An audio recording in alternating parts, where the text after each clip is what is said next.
This third Sunday of Advent, we hear the proclamation of St. Paul saying to us, rejoice always. Again, I say rejoice. As a matter of fact, it's this rejoice that is the root of the word gaudete, our celebration, Rejoice Sunday. And we can't help asking ourselves, isn't the church out of step with the times? I mean, how can the church on this Sunday, when a nation mourns, tell us to rejoice?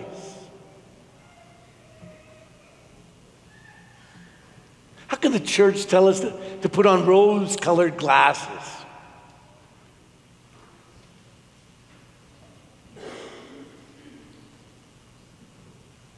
I have to admit, it was difficult wearing the rose today at first. And then I was thinking about, those St. Paul first addressed these words to. The Philippian community. They were a fledgling Christian community, a small community. They were hated by those around them. They were holding on to a faith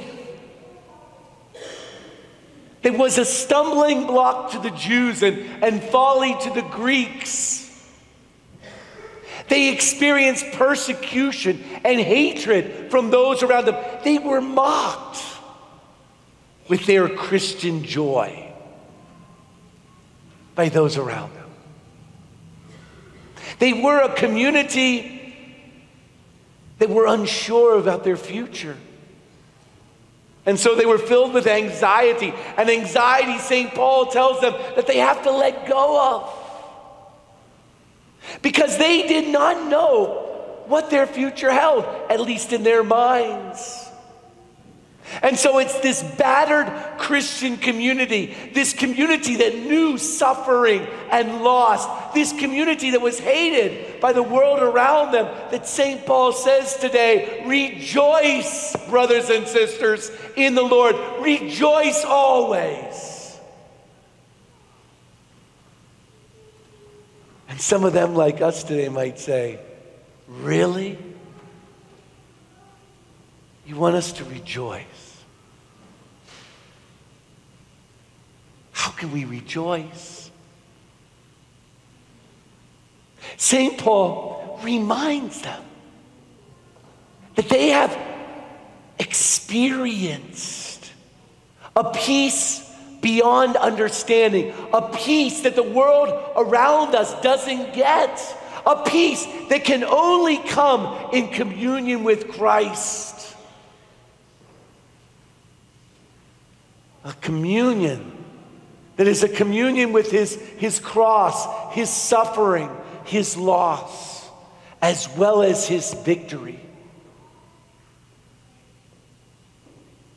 The victory of the cross that St. Paul preaches to this community and the other communities that he preached to is a reminder that the evil that surrounds us is not victorious, will not have the last word, that death does not have the last say, but that it is Christ who is victorious.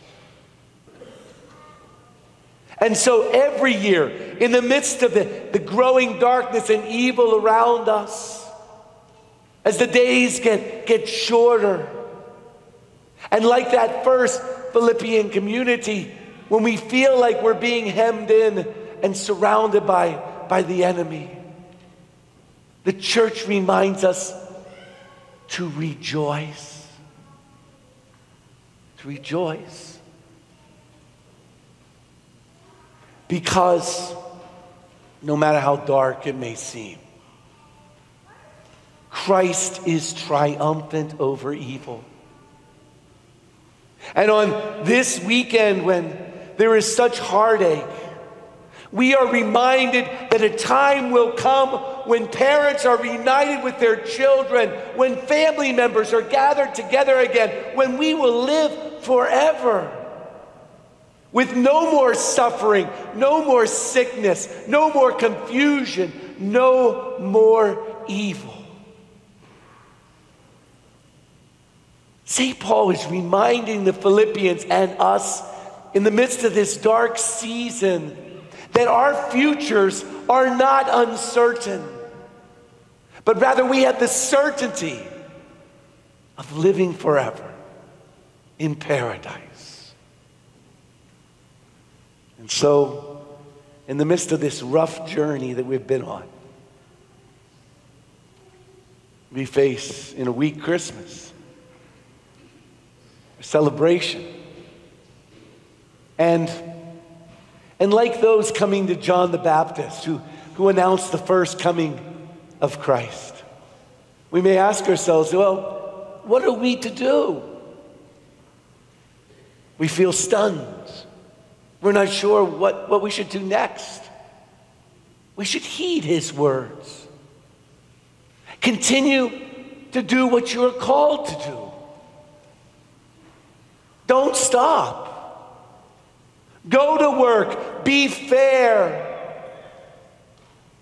If you have a surplus, help those who go without.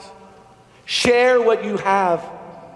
Speak honestly. Tell the truth.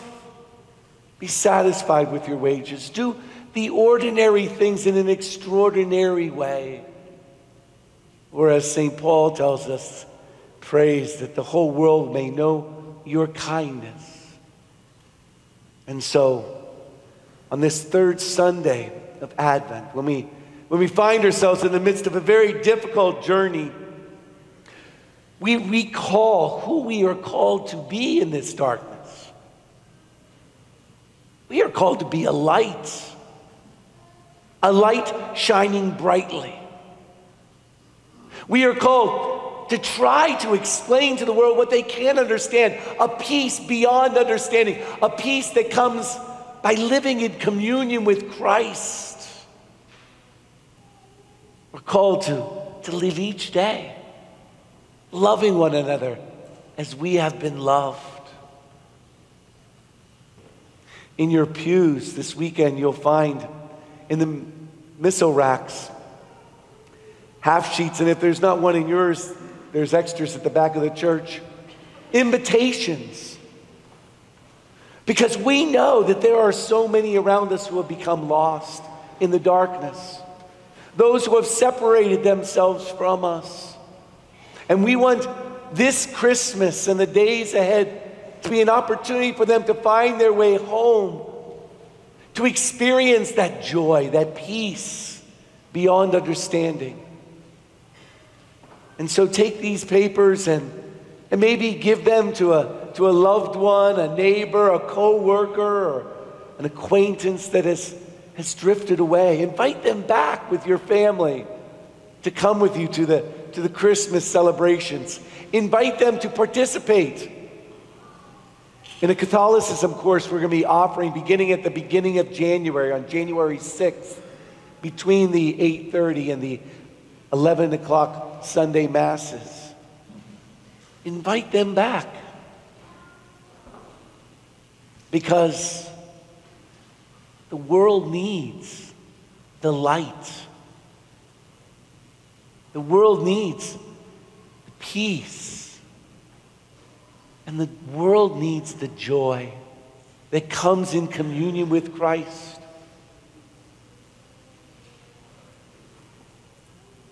By placing our trust in the one worthy of trust, we will, even in the darkest of days, knowing what God has done for us, we will rejoice always. Again, I say, rejoice.